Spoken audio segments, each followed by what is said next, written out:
So consciousness is the way that you assess and view reality. It's like a lens as to how we view reality. So for example, when you're dreading the day compared to being excited out of bed, you're gonna view the world a little bit differently. You're gonna be viewing people a little bit differently because of that. Yes or no? Okay. So let's say you're in the consciousness level of pride when you feel like you're above people compared to the consciousness level of joy. Do you feel like there's a discrepancy as to how you view people? Yes? Okay, cool. So there are different spectrums of consciousness that we all go through. We go through the consciousness level of guilt. We go through the consciousness level of shame, fear, anger, wanting, needing, craving. That would be called desire. Not desire to help people, but desire, right? That temptation for that cookie, right? The way that you view the cookie is a little bit different when you have temptation towards it when you compared to you having a disdain for that cookie, right? So the way that you assess reality is dependent on almost your emotions that are going through your body. When you're courageous, the way that you assess a situation is going to be much more different. Yes? When you're loving, when you're peaceful, the way that you assess situations is going to be much more different. Yes? Okay. I'm going to go back to childhood. So that's just a little bit about consciousness. As a kid, when I was 5 or somewhere around that age, I remember seeing a relative of mine, a close relative of mine. They were in the shower. And I am kind of outside of that.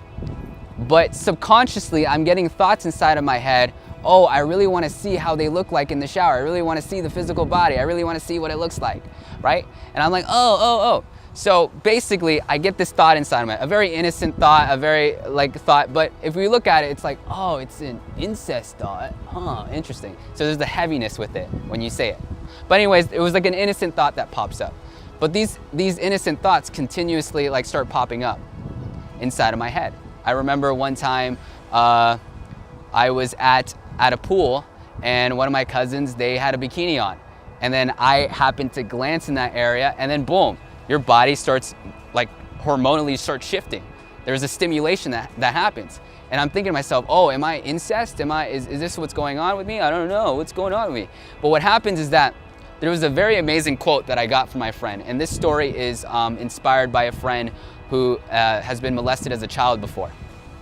And she told me this story about how lust is indiscriminate.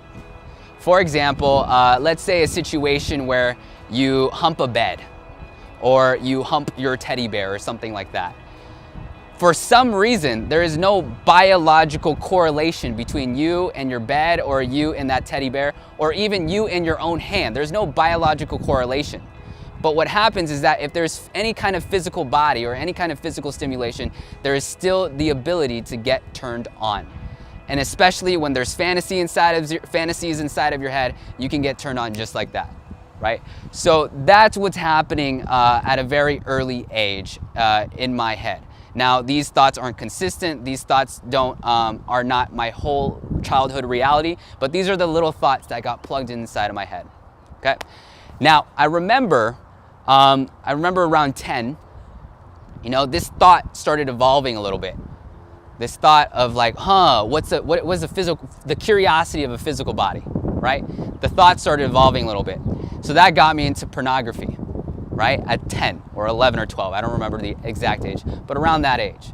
And what happened is that my parents caught me watching pornography at around 10, 11 or 12, okay? And I was in the consciousness level of shame. So I was so ashamed about myself. I shouldn't have done that. Oh my gosh, right? This is kind of where the shame about your sexuality starts coming into fruition. So I start feeling ashamed about myself. How does it feel when you feel ashamed? Horrible. Horrible, right? Wait, say that again? It's like a physical pain. It's like a physical pain. Yes, it's an actual direct physical effect on the body. Every single level of consciousness has a direct physical effect on the body. When you're at peace, it has a direct physical effect on the body. When you're in a state of anger, it has a direct physical effect on the body. So what you're trying to do is you're trying to navigate which is going to physiologically help you and which is going to physiologically weaken you, and let go of what is going to physiologically weaken you. Yes? Okay, cool. All right. Then I felt ashamed, I remember, and then basically that stopped the porn stuff for a while. Then I remember one incident. Can I have a girl as an example? Anybody?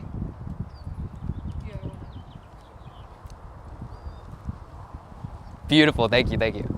All right, I remember one example where back in 8th grade, I remember asking this girl out. Now I'm like obsessed about you. I'm thinking about you for like 5 months straight. I'm like in love with this girl. Plus I'm watching a lot of anime, and plus I'm watching a lot of romance stuff.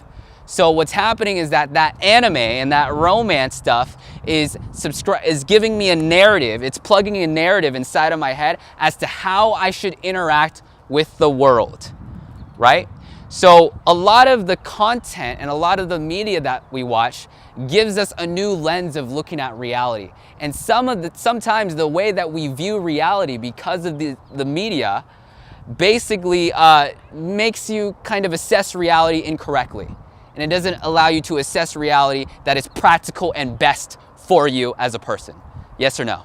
Yes. Okay. So basically, I'm thinking to myself, I'm obsessed with you. I barely talk to you. I talk to you a little bit. But you know what? I'm going to ask you out in front of the whole classroom and have a rose right here. And I'm going to ask you in 8th grade, can you go to the 8th grade dance with me? You being all shocked and embarrassed and being in 8th grade, you're like, maybe. Say maybe.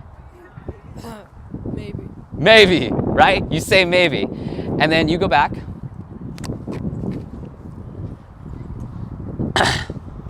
And then you go on a call, and we go on a call together, and then you say we can't actually go to the 8th grade dance. So long story short, I'm devastated. I feel not enough. I'm in a state of grief, etc. I'm in the consciousness level of grief. Who's ever felt not enough before? And what happened is that because I felt not enough, I became more susceptible to ideas that were unhealthy. Okay, so for example, let's take a really extreme example. When you feel not enough, the idea of suicide seems a little bit more likely and somewhat rational and somewhat logical to you inside of your head. Yes? Okay. Now, I didn't go down that route, but what I did go down the route is I went back to the internet. And I went back to the internet and I started researching how to not get rejected, how to get girls, because I'm thinking all this pain was because of this one girl that I just didn't know, etc., right? Now, there's nothing wrong about rejecting people. It was just the fact that I took it personally. So nothing wrong about rejecting people, because we got to reject people in the process. It's okay. It's having boundaries with people, right? So there's nothing wrong about that. But anyways, what happened was that there was a rejection. What happened? Okay. Then what happened? Rejection. Then I started watching videos on how to pick up girls. Okay? So I started watching these videos on how to pick up girls. And as you watch these videos, you start getting exposed to a certain mindset as to how you view girls. Now you're viewing girls from a standpoint of physical appearance. Now you're viewing guys in the standpoint of like, oh, does this guy get laid or does this guy not get laid? You're examining the viewpoint of people about like how many women that you get. So you're glamorizing a lifestyle of how many women that you can get. And it's basically subscribing these mentalities to me where it's like, okay, I was in this matrix, I was viewing reality wrong. Okay, this is how I get out of it, right? So what happened is that when you're in a state of I'm not enough, you're very susceptible to these ideas. For example, there's another story where, let's take a Nazi, for example, right? There's people that still believe in the Nazi ideals. And the reason why they believe in it is because if you look at their background, they were in a state of agony and isolation and desolation. A state of just, I'm not enough, a state of anger. And what happens is that when they have the Nazi ideals being subscribed to them and being shown to them, it's almost like a new sense of camaraderie. It's a new sense of acceptance that they can get because of that. So this is the same principle. Basically, I'm feeling not enough and I'm very susceptible to these new ideas. Okay? Does that make sense? Okay. Okay. All right. So I'm into this pickup mindset, and I'm into basically viewing people only for their sexuality. How big their tits are, how big the ass is, all that stuff. That's all how I'm viewing people. There's a strong sense of objectification, and there's a strong sense of viewing people in that manner, because now, if you're watching pickup videos, now there's no more guilt about watching pornography anymore, because in these videos, it's like, yeah, dude, you got to get that porn star kind of girl and etc. And it's plugging that, it's programming me with these mindsets. But the reason why I started listening to them, right? Have you guys ever been in a relationship before? Now, what happens in the relationship is that, you know, 50% of the time, like, they're pretty good. They're pretty easy to be with, right? They're pretty nice to be with. It's like, yeah. But the other 50% of the time, or maybe the 20% of the time, they're kind of just irritable, and you're just like, oh my gosh, I can't let you go. Like, what is wrong? Yes? Okay. Or maybe there's a certain friend that's kind of like that. So the reason why we stick into relationships for such a long time, the reason why we continue to be in relationships for such a long time, is because 80% of the time, you know, they're pretty cool, they're pretty nice, they're pretty, you know, loving and vulnerable and compassionate, but that 20% of the time is just so irritable, right? So the reason why we stay in it, because of that 80%. That's why we stay in it, not recognizing that that relationship was actually toxic the whole time. Yes? Are you catching where I'm going? So these guys, they're prescribing ideas of self-development and developing yourself and like how to become a man on their purpose and all that stuff. So they're subscribing really good ideas. But the other 50% is like, fuck bitches, you're a chode if you're not, don't get girls, right? Okay, so 50% is good, and the other 50% is like, you know, you can kind of like second guess yourself. Now, but if this was all of it, if it was 100% like, oh, you're a chode, F chicks and all that stuff, right? If that was 100% of it, I would have left the relationship already. I would have stopped watching them.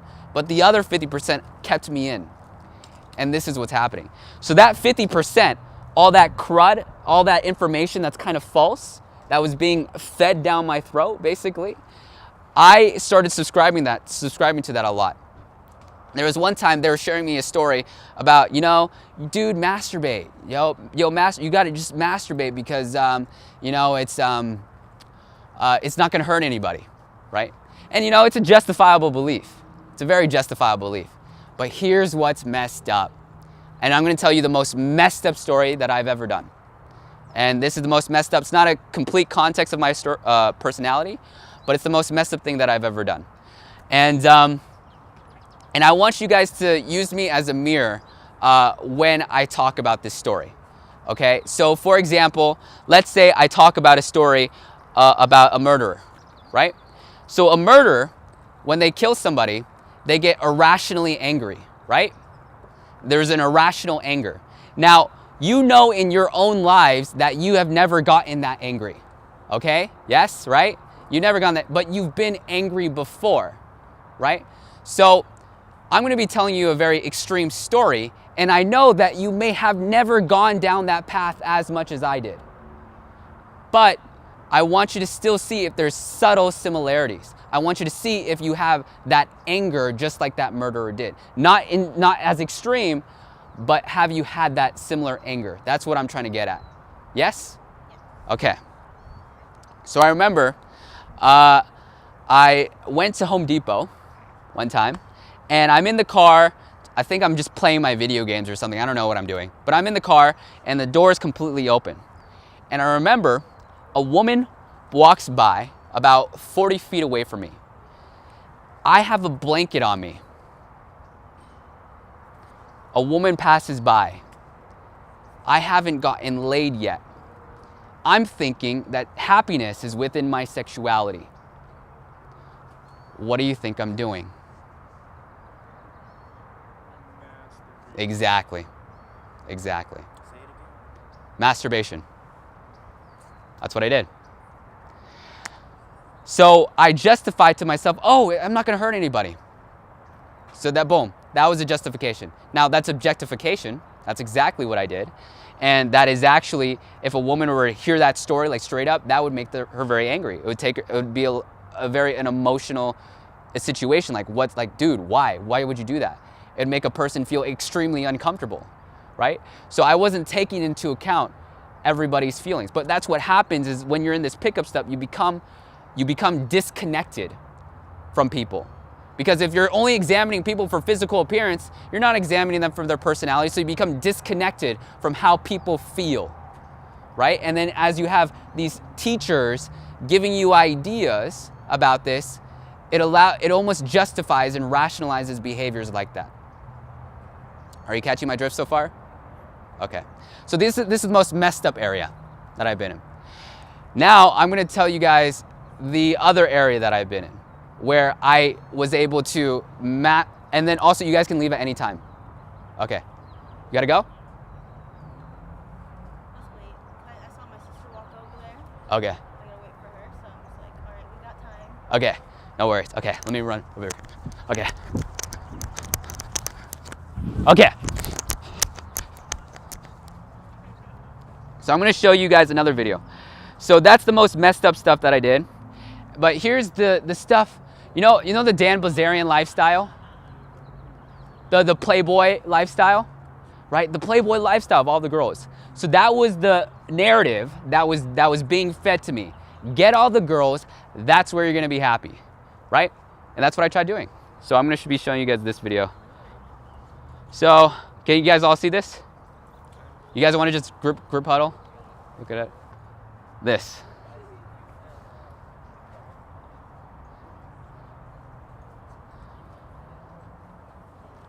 This is finally obtaining the image of getting girls.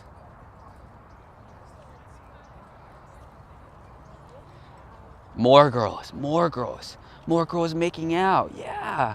This is the lifestyle. This is what it's all about.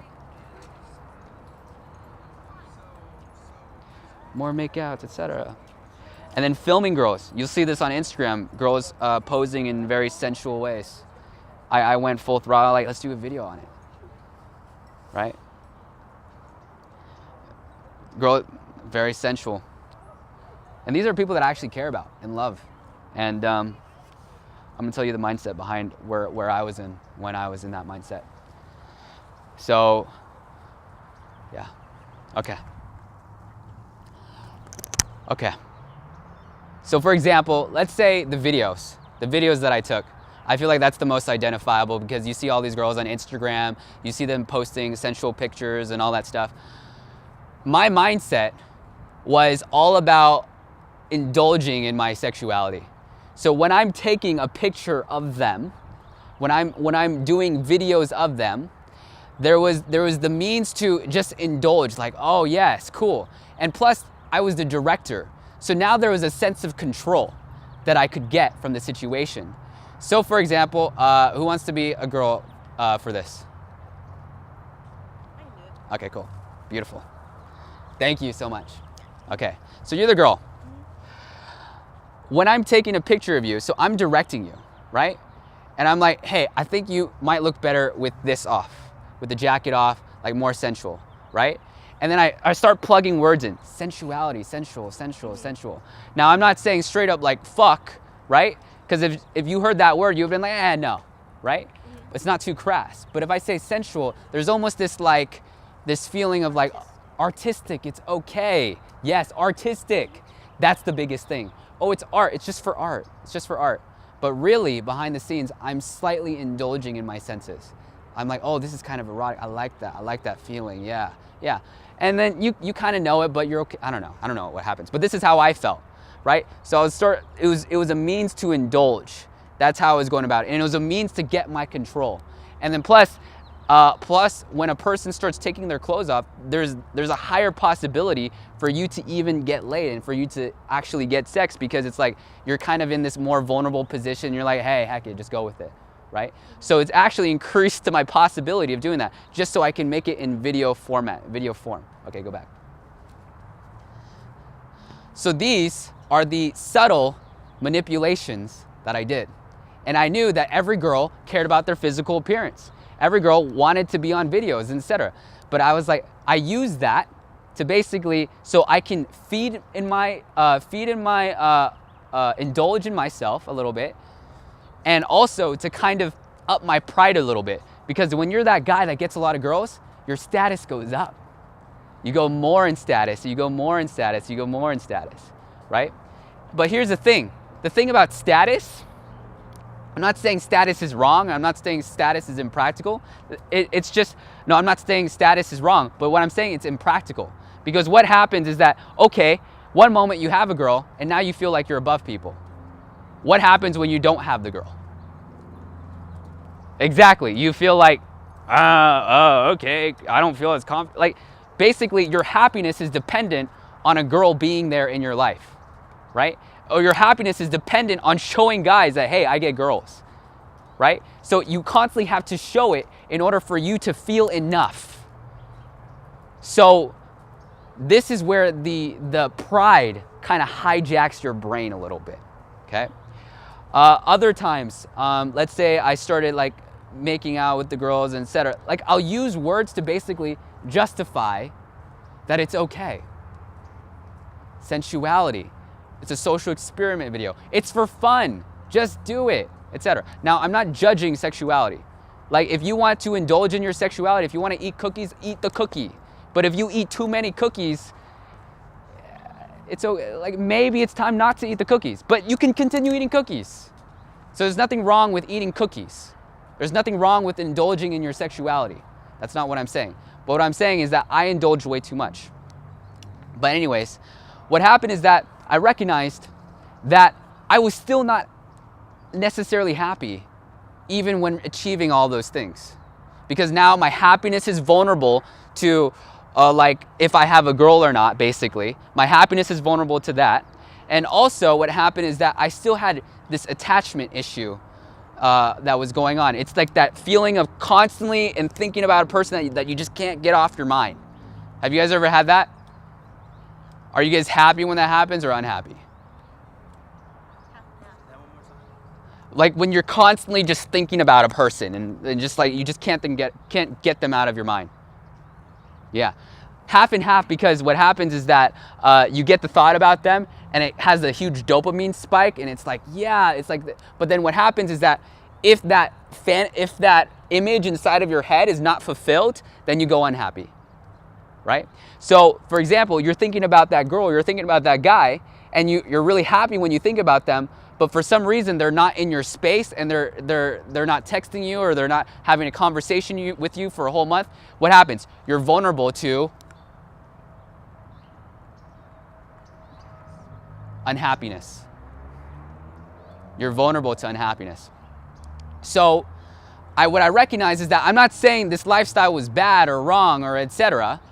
What I'm trying to say is that I was still vulnerable to a lot of unhappiness.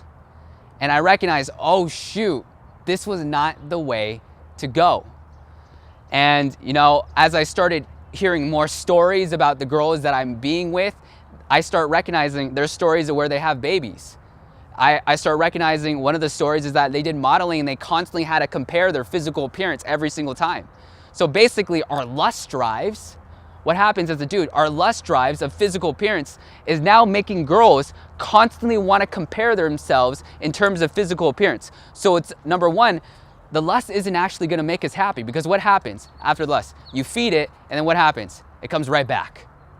You feed it and it comes right back. So what happens is that it's like this. Who wants to be a dog, for example? Wants to be a dog? Okay, go by that, go by. So what happens is that, say rough. Rough. So you're my sexual urges, okay? Right. Okay. I feed you. Right. You walk away. So this is where I get the orgasm. I get the sense of peace. I'm like, yes, okay, cool. There's a sense of peace. But what happens? The dog comes right back again. And you start to annoy me. You start giving me more urges and stuff and etc. Love you, brother. Thank you. You start having more urges and etc. And then what happens? And then I try to feed you again.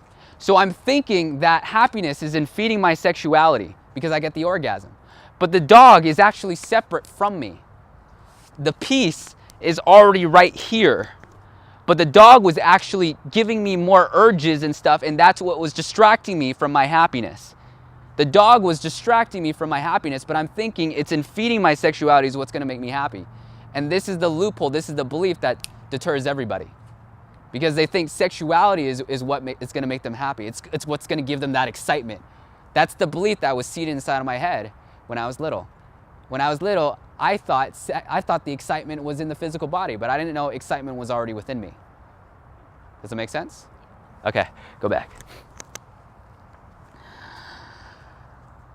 So I try to discover, how can you be happy then?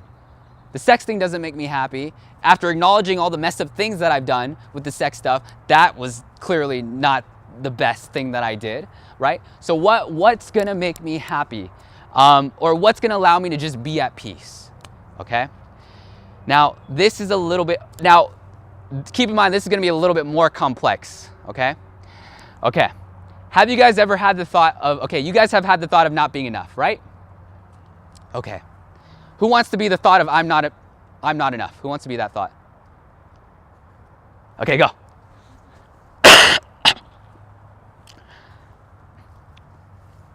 You're the thought of I'm not enough. What happens is that most people, when they get the thought of not being enough, they start identifying with that thought. And they start, go walk that way. And they start letting the thought run them as a person. Not recognizing I'm not that thought. I'm just the observer of that thought. Does that make sense?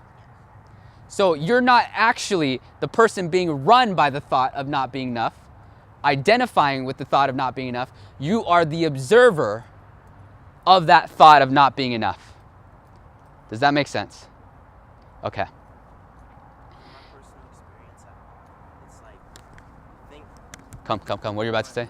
from my personal experience, from having that thought after a certain amount of time, Yeah. you start to become that thought. You start to become that thought. You start to believe that thought is you. Right. But when in real life, you're actually just the observer of that thought. You just allow that thought to come and go. Yes, thank you, brother. I appreciate that. That was perfect. You gotta go? Peace. Okay. Thank you. Thank you so much, you guys. And thank you so much, you guys, right now. If you guys had to go, please go for it. Okay. So, what's that thought? So, for example, I want you guys to think of a thought now. Let's make it more complex. I want you to think of a personality like a whole programmed sense of thoughts. So I had, who wants to be, I need 3 people to be in this. Okay. Beautiful. Thank you so much, you guys. Okay. You're gonna be, who wants to be my messed up personality? I guess that's me. Okay, cool. Thank you. You're my messed up personality, okay? You're my pickup personality, right? And let's say you're my personality right now, okay? So pickup personality, messed up personality, personality right now. So imagine you're just the thought of not being enough, but you're this whole program's, like you're a whole huge program of thoughts. You're like a huge conglomeration of all these different thoughts and ideas. So like, for example, you have the thoughts of not being enough, you have the thoughts of grief, you have the thoughts of not having, you have the thoughts of wanting stimulation from something outside of yourself. Like these are all the false beliefs that are being programmed inside of you. Like you're not just not enough, but you're a whole set of programmed thoughts. Does that make sense? Yeah. Okay. That's called a personality. A personality is a whole set of programming of different, of a conglomeration of different thoughts and beliefs. Yes? Yes. Does that make sense? Okay? You're a conglomeration of thoughts and beliefs and etc. You're a conglomeration of thoughts and beliefs and etc. Okay? So, what I'm recognizing is that if I were to be you, right? If I were to identify with you, that wouldn't necessarily support me, right? In my happiness. If I were to identify with you, that wouldn't necessarily support me in my happiness, right? Now, this was the tricky part. If I were to identify with you, you know, I might be happy, but what happens when I start viewing these other aspects of my personality? There's a sense of condemnation and judgment, like, oh, I'm the righteous person, right? Because I'm the one that got it right now. But what happens is that we completely disintegrate these aspects of myself, these aspects that come inside of my personality, and then basically there's suffering that happens. This gets a little bit too complex, so I can't really go too deep into it. But basically, what I want you guys to recognize is that you are not the thoughts, you are the observer of those thoughts. I am the observer of all these programmed thoughts, because sometimes I will actually still get a messed up thought inside of my head, right? But I identify myself as a person that's already been through it. But sometimes I'll get involuntarily a messed up thought right now, right? So it messes with my identity a little bit. And I suffer a little bit because of it. And sometimes I'm kind of like a little bit of a horn dog, and I kind of like want girls sometimes, you know? But this side says, no, I gotta restrain myself from that. But these thoughts still come up. They still infringe on on this identity. If you are, hold my hand real quick. If you are my identity and these thoughts still come at me, it's like shit, like there's still suffering that's happening, right? So instead of identifying with this righteous personality, like I'm a righteous person, right? Instead of identifying with any of you guys, I recognize that I am the observer of you guys. I am observing I'm just observing. These thoughts just come and go. These come and go. And and also at the same time, simultaneously, I am all of you. So this is what it means. Here, take hands real quick. So at the same time, I am all of you. We are all one. So that way, even though there's aspects about myself where I want to be like righteous and I want to be a good person, if a messed up thought comes up, I'm still okay because I'm accepting of it. Okay, cool, it comes up and I can still make a good decision because I'm still ingrained in my sense of like righteousness or something like that, right? But at the very end of the day, we're all together, but I'm not identified with you. Does that make sense? So I still accept all these involuntary thoughts. So let's say I get a messed up thought. I get a messed up thought inside of my head. I'm not that thought, but I accept that thought is coming inside of my head. Yeah. Yeah, right? Have you guys ever had a messed up thought? Oh yeah. And sometimes we get guilty and we get ashamed about having that thought. Does that mean I'm a bad person because I had that thought? No. Yeah, it doesn't necessarily mean it. It just came up. Cool, great. That's the messed up coming up. That's the messed up personality coming up. And I have to accept you and love you and recognize we're all one and the same, while recognizing that I am just the observer of all of you guys. I'm the observer of all these programmed sets of beliefs and personalities. Does that make sense? Yeah. Okay. And when I recognize that I am the observer of all these beliefs and personalities, and I can accept every aspect of my personality, that's when I found happiness.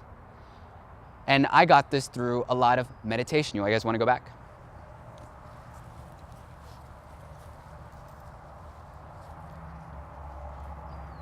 So what happens is that when I started meditating a lot, you start recognizing these thoughts just come and go.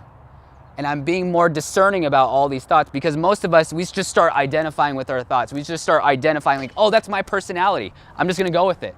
That's just who I am. Not necessarily, you don't have to go down that route.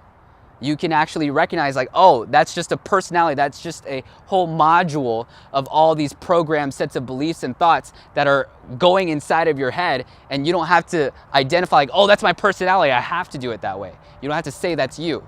Like for example, when you're trying something new, right? Let's say you're trying to eat a different food. You're trying to eat sushi for the first time in the world, right? Peace out. Thank you. Let's say you're trying to eat sushi for the first time. You can be like, oh, I don't like sushi. That thought will come inside of your head. Or you can observe that thought and be like, you know what? although that thought came up, I don't need to identify with that thought, and I can just eat sushi myself.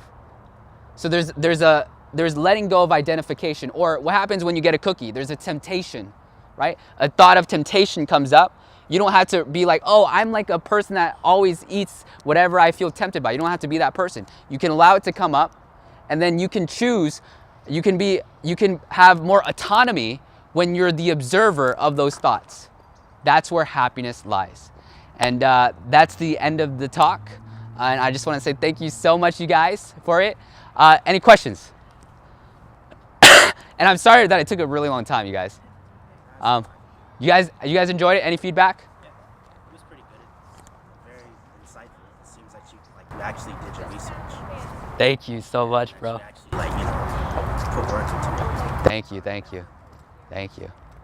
Here, let's do one real quick thing. Can we go all in a circle real quick? Hold hands real quick. Last thing. And if we can send unconditional love to ourselves of every single decision that we made, if we can send a level of unconditional love for it, doesn't mean that you have to behave in that manner, doesn't mean that you have to engage in those same behaviors, but just it kind of allows you to just dissolve the past a little bit and try to stay present in the moment as we're doing this. Sorry if I spit it in your face. Yeah. So unconditional love, you guys.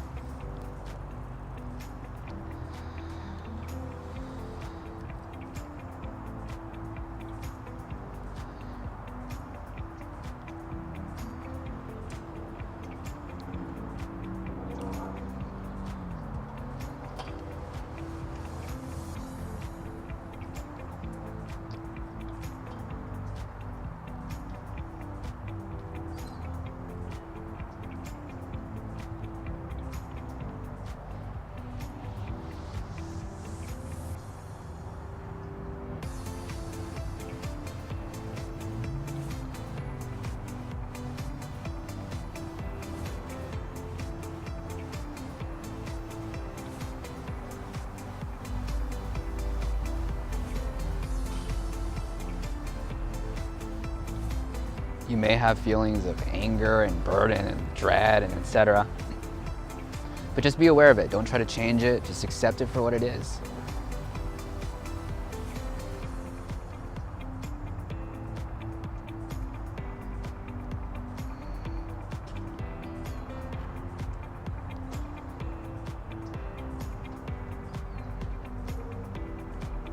Just accept the personality that kind of hates the situation.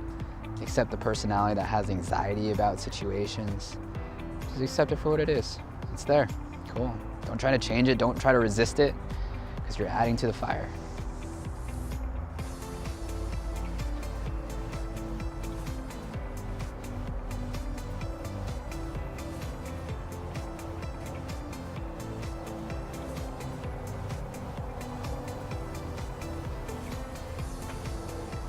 The observer. Just observe it. Just observe how you feel.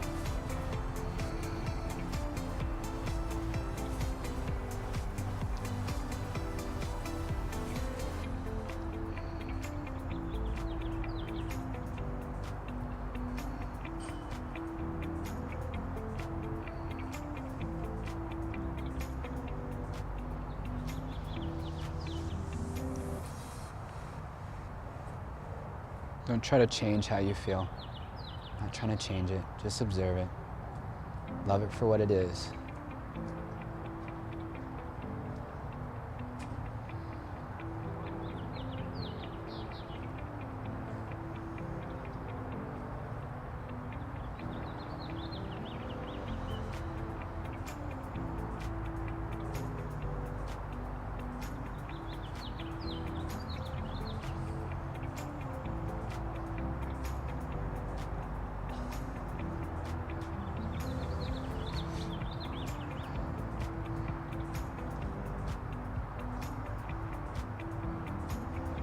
Any tenseness, just love it for what it is.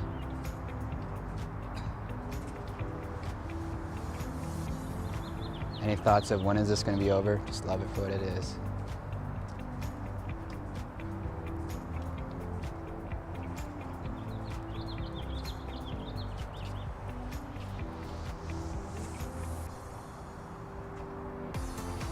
this space, imagine that there is no time. You may need to get somewhere, you may need to do something, but imagine all those things were just let go of for this moment.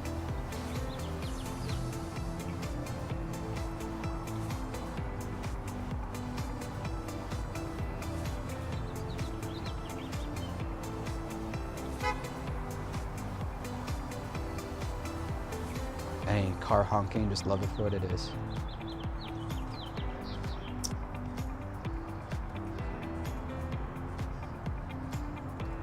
And we're done. How'd that feel? Light? Dope? Dope? And just imagine like feeling this like 24/7. Imagine not relying on sexuality to have that feeling for you and just getting that feeling for yourself. Through oneness, through connection, and maybe just by yourself and just like sometimes like I come home and I just like hug myself. And even though it's like the cheesiest thing for me, I just hug myself. And it's like the coolest feeling ever. And I'm able to generate those feelings. Everybody, like for example, like I want a girlfriend or I want a boyfriend, right? And you have that thought, I want a boyfriend, I want a girlfriend. Why don't, imagine having a boyfriend right now, or imagine having a girlfriend right now. Imagine your dream girl or imagine your dream boyfriend. And imagine the feelings that comes with it. And then what you'll recognize is that you already self-generated those feelings without even having it. So it's not necessarily what's outside of you that's going to generate those feelings. It's your choice if you want to generate those feelings for yourself. And that's the message. Cool? Thank you so much, you guys. I appreciate it. Thank you so much, you guys. Thank you, thank you, thank you. All right, big group hug, is that cool? Yeah. Is that cool? Yeah? You're like, yeah, yeah. 1, 2, 3, love. Peace out, you guys. All right, thank you.